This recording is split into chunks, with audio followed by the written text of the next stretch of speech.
Baik Sobat Tani, kami dari Balai Penelitian Tanaman Hias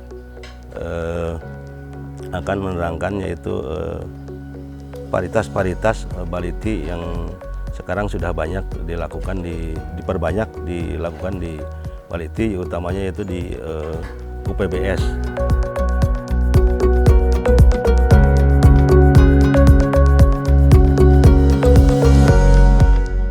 Pertama kita harus perhatikan dulu, kita harus punya naungan atau greenhouse.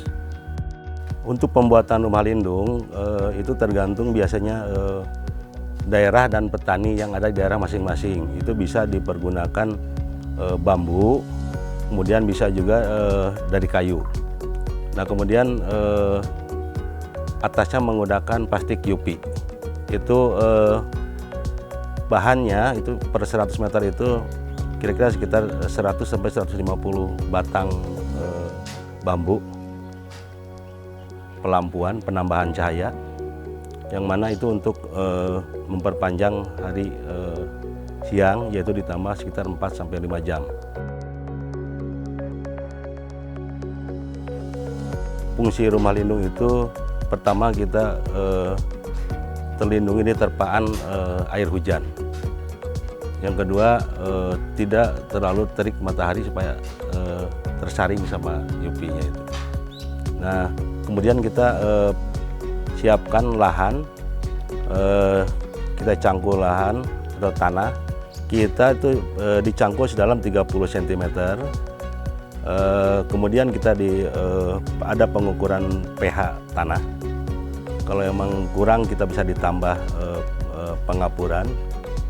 Kemudian pengairan yang baik, kasih air yang banyak. Nah, cara mengetahui pH kurang atau lebih, biasanya kita di tanaman induk itu biasanya kalau kekurangan pH itu biasanya tanamannya kerdil. Itu ada biasanya kerdil, kemudian jadinya kuning.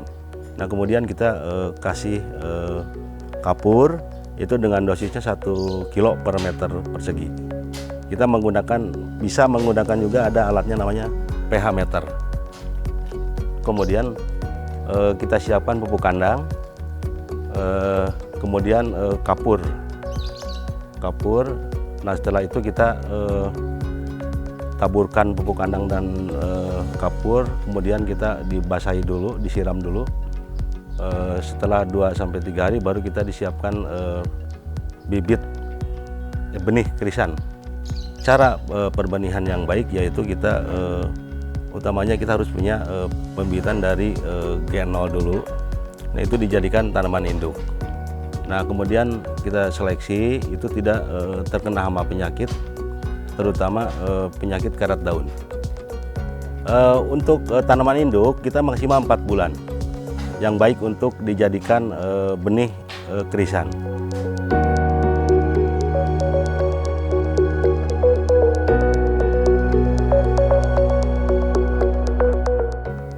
Produksi setelah berumur 1 sampai setengah bulan dilakukan pemanenan pucuk, yaitu pemanenan dilakukan 2 minggu sekali. Untuk 4 bulan kita rata-rata 8 kali panen dengan menggunakan alat yaitu gunting,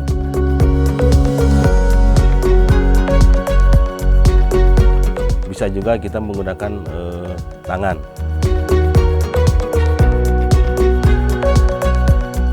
Dan juga itu disisakan dari tanaman induk yaitu 2 ruas.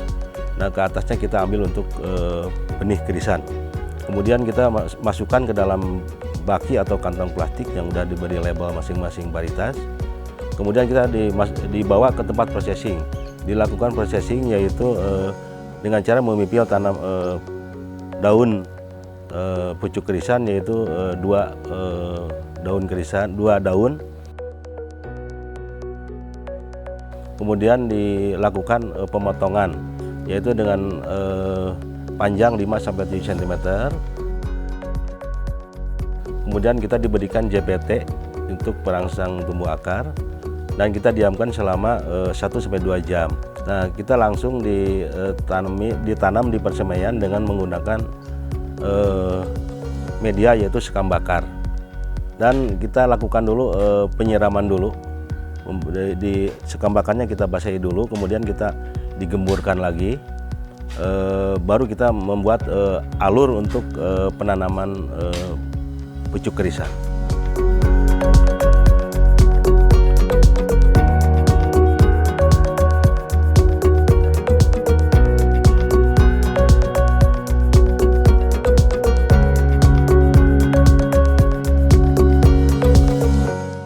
Nah, kemudian setelah 2-3 minggu benih kerisan itu bisa dipanen atau ditanam kembali.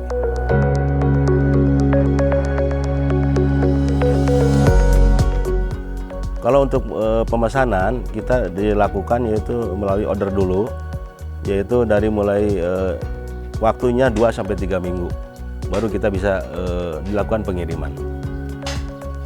Untuk pengiriman kita dilakukan minimal 3 hari, 3 hari perjalanan, karena itu berhubungan sama pencahayaan. Demikian Sobat Tani penjelasan dari kami tentang budidaya benih kerisan. Sobat Tani apabila memerlukan informasi silakan hubungi Balai Penelitian Tanaman Hias.